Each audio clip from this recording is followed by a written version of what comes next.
Hey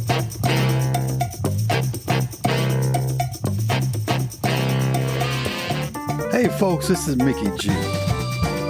When me and Rodney get to talking, we might talk about just about anything. And we do that in this edition. Everything from pre-planning and trust to old war stories. Well, we hope you enjoy this edition of Old Fools Talking Old School. That's why you have the revocable or irrevocable Yeah, trust. he said, I suggest a revocable one because he said things change. He said, people talk about, well, I'm going to put my cars in there. He said, well, if you got a $100,000 car and you owe $99,000 on it, you probably don't want to put that in there.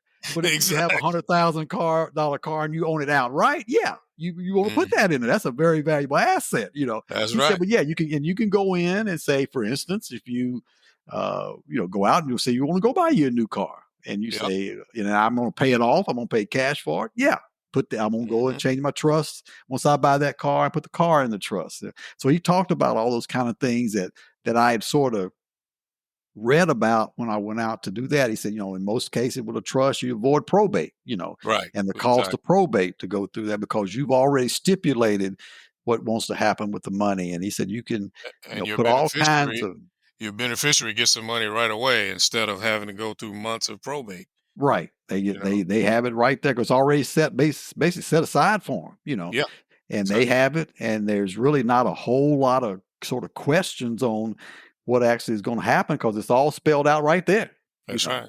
So we're going to look at doing that same thing. Just as I say, just to have a little bit of a safety net there. Because he said, I understand during those kind of times that, sometimes your emotions can get in the way and things of that nature. He said, I also realize that, with a lot of families, there's the very judicious person that thinks about, the implications of the finances and which is the best way to do things. And he said, there's others who, as you say, they'll probably be broke tomorrow. Yes, sir. Kind of thing. And he said, you don't want that to happen. They're gonna sit up the card table and like, this is yours, and this is mine. and then I don't think you or I don't know about my side. I might have some in there, but who are gonna try to take advantage, boy? But it's amazing when somebody dies, what go down. But just like his mother passed away. Even down there in South Carolina, and he's got, a bunch of uncles and aunts, that the dad had a whole bunch of property. He gave everybody a plot. I forget how many acres he told me. And then he said, as soon as he got down there after his mom passed, start getting stuff in order. Here come a couple of them talking about, well, she told me she would sell me, I forget how many acres for $10,000. You're like, well, just like Mom always told me, if it ain't written down, it didn't happen. Yeah. And he said, I went out just to check to see where they were coming from. That would have been what they were asking for was a hell of a lot worth more than $10,000. And he said, yeah, they just trying to get in because if she was going to sell it to you, she would have sold it to you before she died. Yeah, that's the way I look at it too.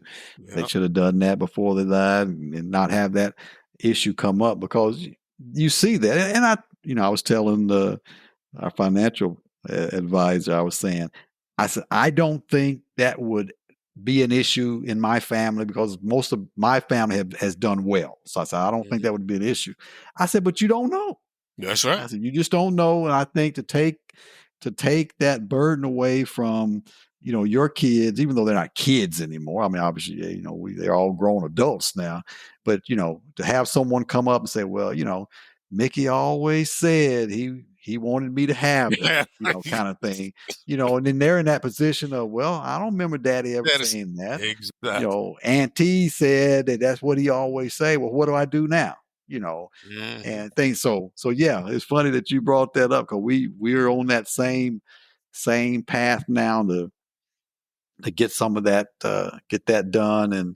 And And the good thing about the guy that that's our financial advisor, he throws out stuff like when we were talking about retirement. He throws out all kinds of things like insurance and annuities. He brought all that stuff up, and then he said, "You decide what you want to do." And I said, "I don't want that. I don't want that. And I don't want that." He That's said, right. "Oh, I understand." He said, "I understand." When he started talking about annuities and some of those other kind of things, and so I said, "Yeah." I said, "I just think it would be good to have that kind of thing set up, and also a little bit of a safeguard in that they would need to seek some financial advice, not by any means saying that someone else is going to make a decision for them and say, no, you can't take but $5 out, but somebody can say, okay, this are the consequences if you do that, or things of that nature." So that's what all I want. I said, because I sent a question like that into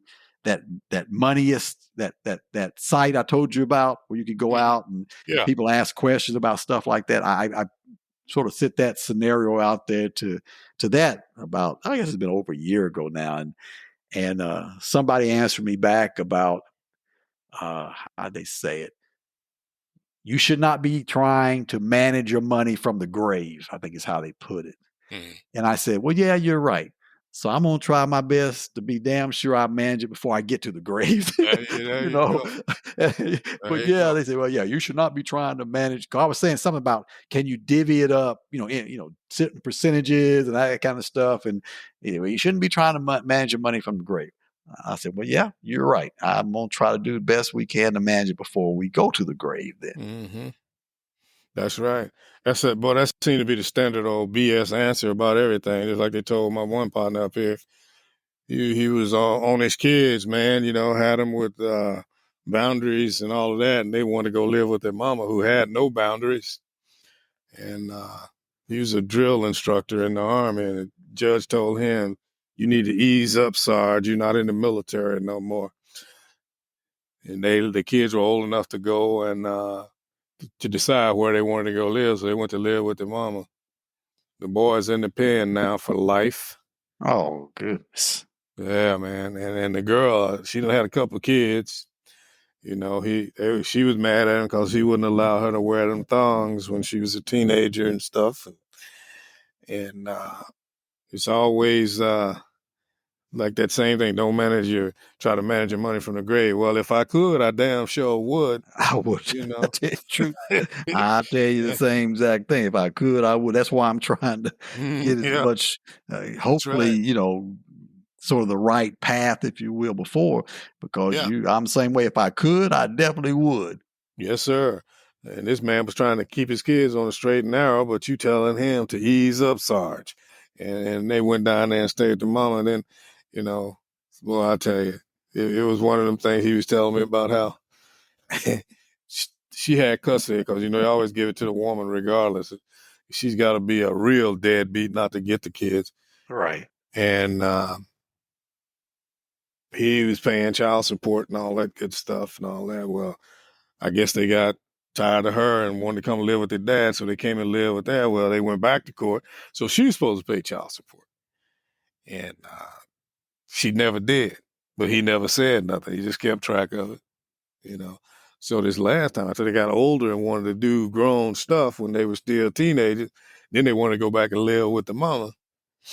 And she was going to try to get him to pay child support again. So they went to court. Ended up settling, but he had to tell her, he said, "I tell you what, I won't say nothing about the child support that you never paid if you stay away from my retirement." And she had a hefty amount that she was supposed to pay. Mm-hmm. And she couldn't pay it. So she let that go without trying to get, because she was trying to get his retirement and everything else, man. I'm like, boy, that's like I tell Rosin, I said, I ain't looking to hurt nobody, nothing like that. I said, but I still keep my one eye open on everybody in love right now. But when things get bad, boy, some people turn real bad. Mm-hmm. I ain't gonna say that would never happen, because it will. And yeah, man, he was smart, but he did the right thing, and he ended up, he didn't have to give up none of his military retirement.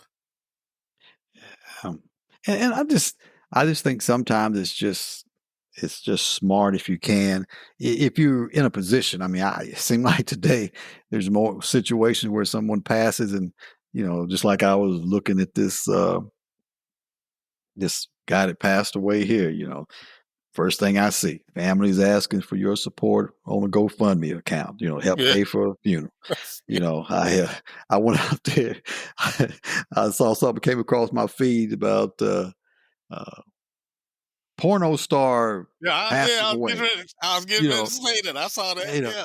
Yeah. yeah, you saw that too. Porno Yeah, I star saw. passes away. I'm like, Ah, oh wow. I wonder who. Even though I don't know who the porno stars are, I yeah. said, boy, big enough that it got the attention of a major news story. That's And right. I went out there and looked and was reading the story and everything. At the end of the story, it says the family set up a GoFundMe page. I said, well, she must have not been making too good of money as a porno star. If you can't even bury her, I'm you know. telling you. Yeah, I saw So that.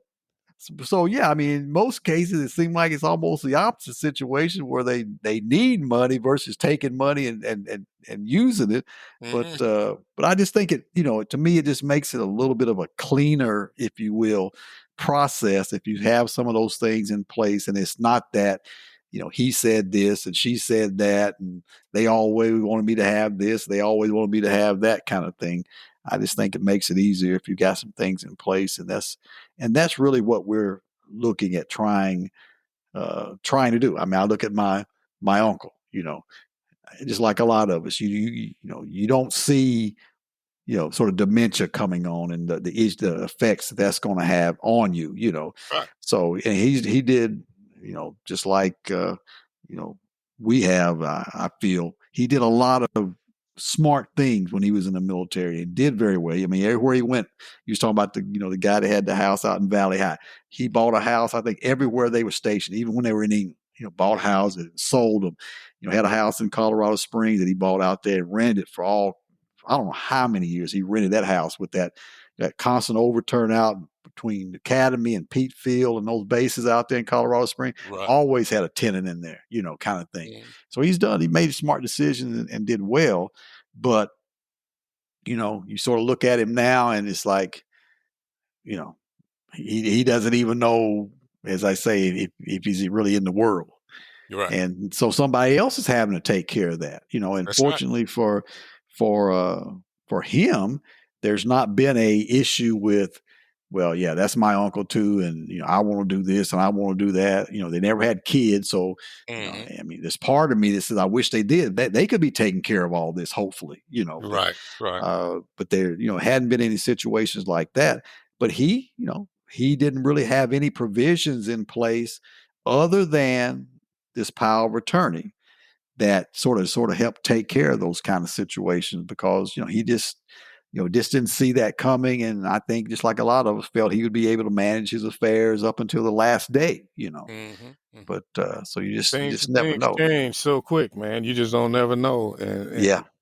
and that just that's one of the deals about getting older. You start thinking about it, you start hearing about it. And every time I talk to somebody, oh man, did you hear about such and such? Like, man, it's just our time now in that deal. So what I've worked for, I want to safeguard as much as I can, because if anybody gonna blow it, I'd rather for it to be mine that blow it than anybody. Because like we told them when they were kids, you're gonna get a lot of relatives show up if something happened to me and your mama now.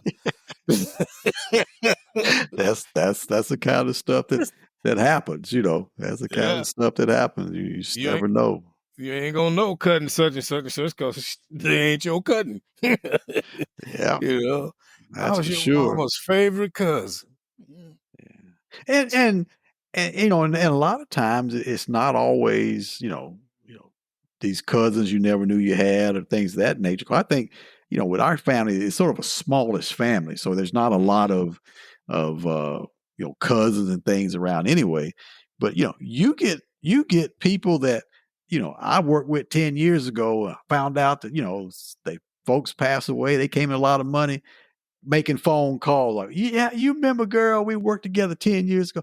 Well, I Mhm, just got to tell you, things have gotten rough. I mean, mhm. it ain't only family. You get these other people who just happen to know you a little bit, kind of That's thing, true. that Yeah. wants stuff like that. So yeah, I think it just makes makes it easier if you have those kind of things. And as I told them, if it comes to that point, if you don't know what to say to them, you can say, well, Daddy didn't put that in his thing, so we Yeah. can't do that.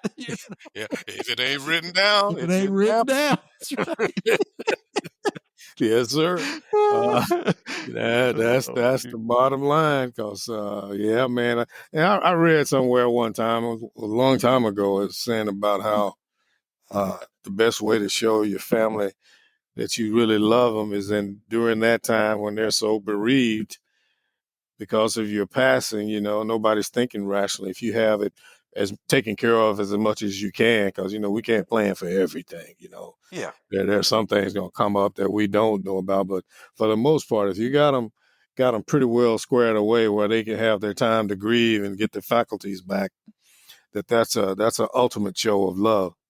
And I've always remembered that, like, hey man, I'm gonna try to get them as prepared and have things in order to where all they got to do is connect the dots. And even I was even thinking about writing down, getting a little journal and writing in there all the people they need to notify when something happens. Because you got to notify the VA, you got to notify Social Security, you got to Mhm, notify mhm. all these different people, and to get those things done. And but it's constantly talking to them though, because I tell them because I got that VA number written, etched in my brain, that 827-1000. Call this number, tell them what's going on, then they can lead you where you need to go. Yeah, yeah. You know, That's what I say too. You yeah, ain't got to be this expert on stuff. There's that's people right. out there who are. That's right. Just call them up. That's why they're there. And with my aunt, she was getting a pension because she was a British citizen. Oh, So okay. I had to call Oh, over to yeah, England yeah, yeah. and talk to them about, well, how do I handle this? And you can imagine, living there, that the conversation that went on, that it brought back such memories, because the guy was a really nice guy, but he almost was talking like, well, this is just not a big deal. Yeah, she's getting her money and she's passed on. We'll just go ahead. He said, well, how's her husband doing? There possibly could be some money for him. I'm gonna have someone call you. And I'm saying to myself, he don't need nobody. He don't need y'all money. But I'm gonna have someone give you a call and see if possibly he could have some benefits based on the fact that he was married to her and she was a British subject and she was. Yes, I mean, we had a very nice conversation and Yeah, everything, but yeah. that was something that probably the majority of people wouldn't even have to worry about, Oh, no doubt. that I had to take care of with her. It was, sort of settling up. As a matter of fact, um, she had gotten her. They sort of pay almost like a head, like they pay you in January. Mm, Like Social Security pays you behind, as I think. Like your January check was your December payment or something right. like that. Yeah, But I think that's the it. British do just the opposite. Your January payment is your January payment for the month. Right.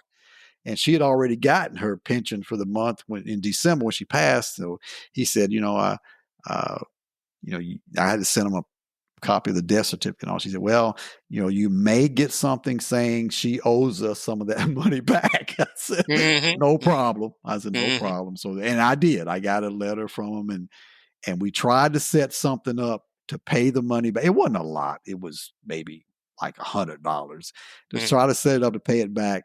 I don't know where that money went. You know how it is with the British system and trying to get Yeah, man. the transfers, these electronic transfers done. And today the pound rate is X, so Right. we're Right. going to go on the pound rate for the day. So it was 41 pounds. So today you owe $100, but by the time it gets to the bank, it could be $105. I mean, all trying to Yeah. go through all that kind of stuff. And I still don't know where the money went. I sent it somewhere. I don't, I Uh, don't, I hey, still don't know where it went, but I tried to send it somewhere, and they nobody, with a British accent has walked up to the door, knocked on the door, and said, "We want our money." So I guess they're okay. Mm-hmm. I Well, guess that's they're just like okay. a lot of people don't realize and don't understand. They think things work like they work here. When we did our first deployment over there, we deployed to England, right? And so we were staged there, and of course, the weekend came. We went down. We was up in uh, boy, it's been so long, I forgot. But uh, where the hell were we? I can't even think of the name now. But anyway, weekend came, like, hey, let's go to. We had a makeshift BX. They ain't really had none. Anyway, we went down on the market, down on the town, right? And I was like, shit, let me give me something to drink. So they didn't have too much of a selection, So I ended up getting some Johnny Walker Red. Boy, I was like, oh God. And so I basically, well, when I left, gave Rosin power of attorney, and I didn't deal with no money. I just dealt with my credit card for what I needed to do.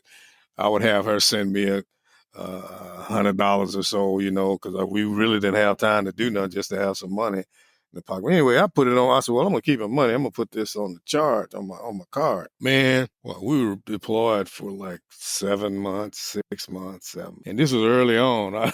I charged that Johnny Walker on my card, man. In 7 months, I got home. The bill still hadn't come.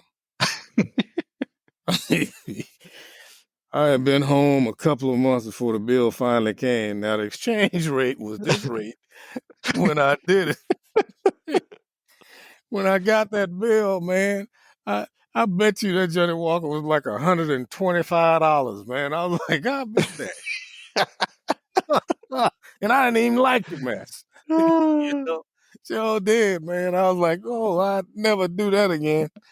And Yeah. but yeah, that exchange rate is something else, man. So y'all didn't deploy to Knockton Hall then, huh? No, we went to God, why can I love So Lockton so Hall? was Knockton Hall still a contingency hospital when y'all Yeah, or did okay, it still was. Okay. Okay. yeah. But they opened up uh the large one. Damn, it was like the headquarters of the contingency hospital. And boy, I ain't thought about this mess in so long. And I was sitting up here. Oh hell, I can't remember what it was. But because whenever we had like changes, process changes or whatever, training that you needed to go, we all went to that base. All the contingency hospital went there. Oh, okay. It was like headquarters, kind of. And I cannot think of the name of that place. And so yeah, we were up there. We were staged up there. They had some abandoned apartments. They had us staying in that. And they came in and did a little half-ass refurbish of it. It was livable. Yeah. Beat being outside in the tent. And I see this is gonna bother me now. Once we hang up, You could think about it, huh? yeah, Yeah. yeah. I So know. we were there, man, and but boy, I tell you what, I don't miss them days. Yeah. That's when they came in, man. After that sham of a war that they called it. They called it, hey, pack your bags, you're going home. Oh yeah, we going home. Oh hell yeah. I called Roslyn, yeah, baby, I'll be home in a day or two. Man, we got on them buses and getting ready to head to the airport. Stepped on the bus. Sergeant Turner named off all the 915s. I was like, what the hell is going on here? Can you grab your stuff and meet us on the sidewalk, man? They pulled us out. We had to go help this base that must be a reason I can't remember what the name of it is. Cause boy, you talking about a brother wanting to cry. I was like, I was already tasting Burger King back home. We had to go and get that contingency hospital back up to readiness. So they Mhm. pulled all logistics people off. And that's where we went, man. I was like, I'll be damned. Yeah. And they You don't know, tell you, Jack, They don't tell Yeah. you Jack over there. You just there. Then one day they walked in and say, "Pack your bags. You're going home." I was skeptical then. I'm like, "You sure?"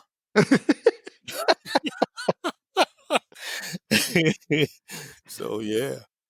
Yeah, 'cause, that was the first time that I ever been to a contingency hospital when, we came over there to visit y'all, when we were Yeah. down there at Bentwater.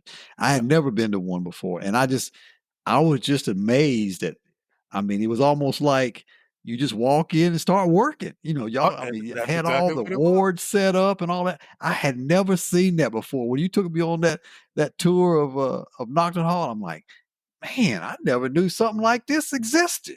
Yeah, man.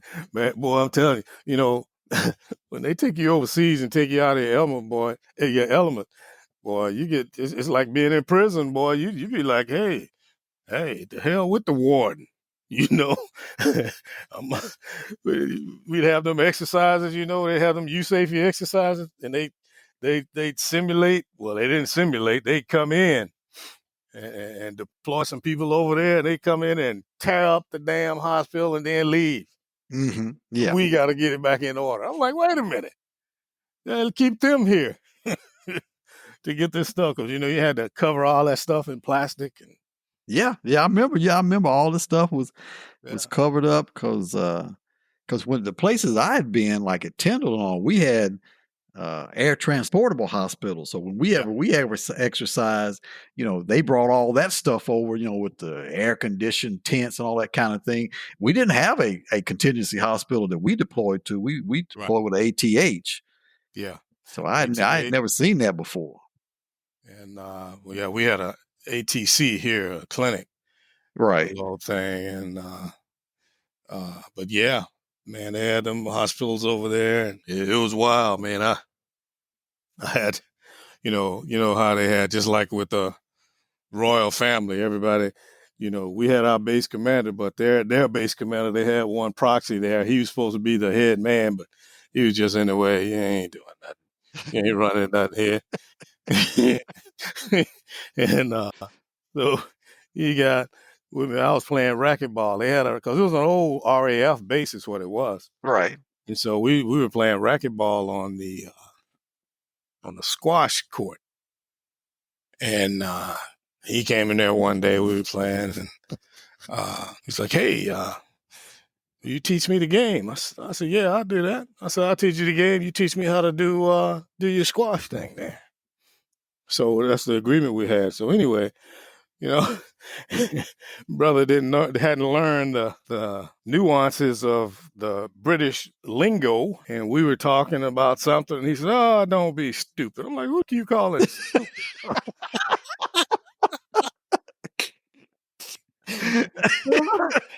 this, this one dude was like, "Yo, man, that's the base command." You ain't calling me stupid.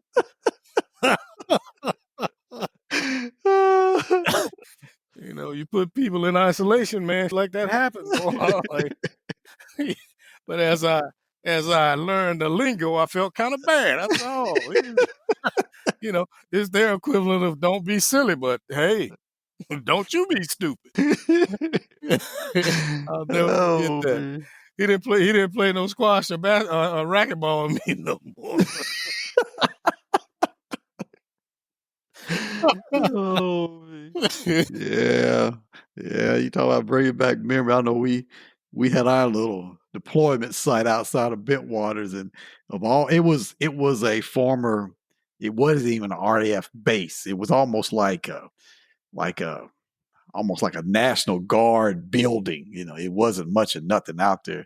But we would deploy out there, and man, it was right beside a farmer's field and he grew onions. So he had this Oh, huge pile of rotten onions. And I'm like, and the thing about it is, one of the first briefings you have when you deploy, they talk about how you determine where you're going to deploy to, making sure that, it's in an area that can't be easily ingress and you can easily egress and all that kind of stuff. And I said, well, who made the decision to go out here and deploy right beside this big pile of onions? Y'all going against y'all own philosophy. The first thing you do on deciding where Well, you're going to deploy to, because you yeah, talk about something that stunk. I Them bet. onions was cutting up. I'll bet you. I'll bet you, man.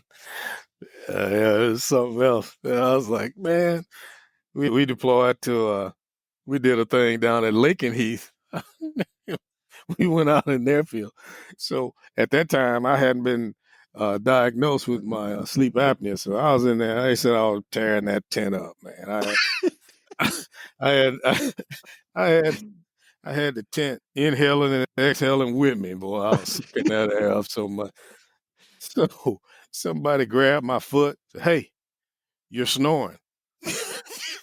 That was the ranking member of our tent, a colonel. Like, oh well, about that time too, I'd had enough of him. I'm like, send me home. But yeah, that's I used that when I started getting treatment for that sleep apnea. I said, well, I tell them about that story in England. I said, but I remember back when in the early '80s, '83. I remember when I was snoring my butt off, but nobody was talking about uh, sleep apnea then.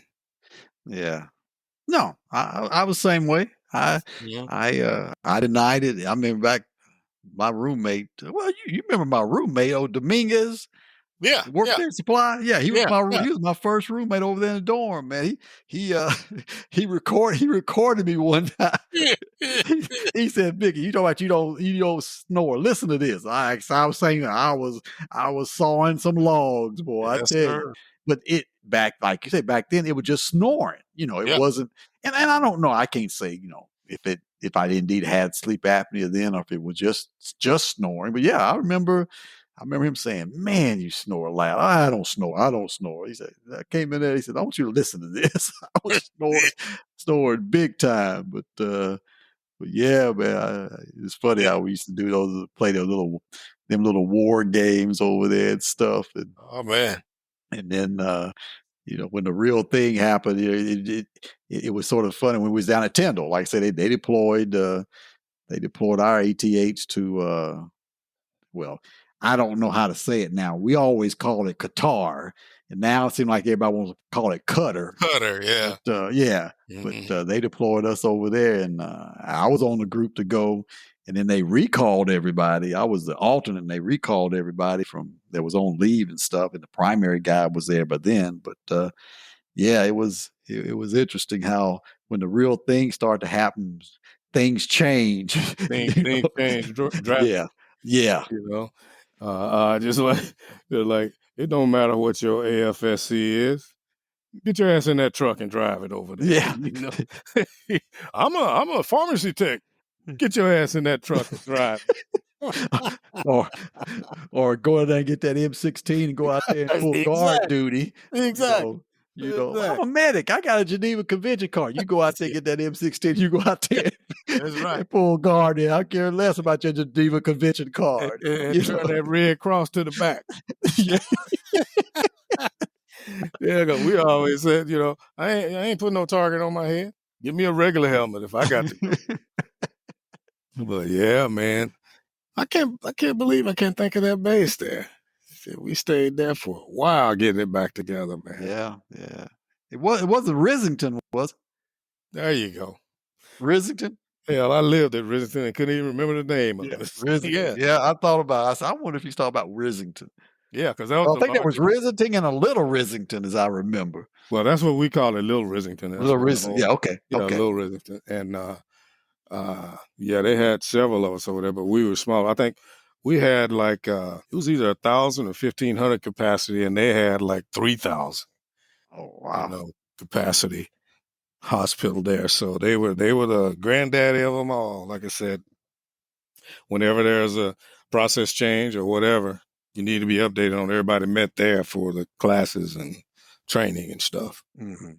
And but yeah, we did our time there, man. I'll tell you, riding back and forth down there. And So y'all were deployed. Y'all deployed to Rissington, And I'm just trying to think, what was the closest established space over there? Was it Lakenheath or Mildenhall, or I don't know if Alconbury was still even open back in them days.